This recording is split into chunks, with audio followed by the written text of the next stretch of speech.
I'm Melissa Mancini with Canadian HR Reporter TV. I recently sat down with Karla Thorpe from the Conference Board of Canada to talk about the compensation outlook for 2012.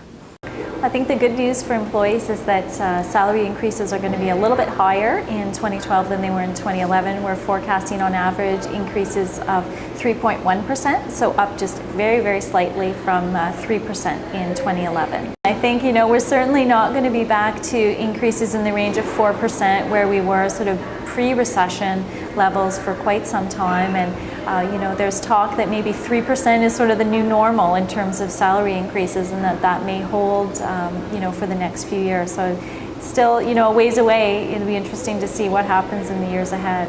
What does this mean when companies are looking to attract top performers? Well, certainly in some sectors we've seen that the war for talent is already starting to really heat up in oil and gas and the natural resources sector, particularly in Alberta. We're starting to see already employers having some difficulties in attracting and retaining talent. I think that's going to just continue to intensify as we head into 2012 as well.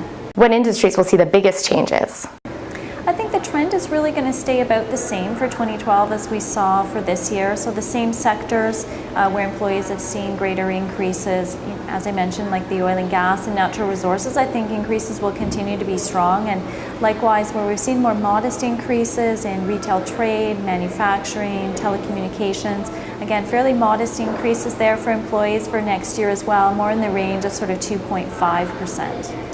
What does this mean for variable pay?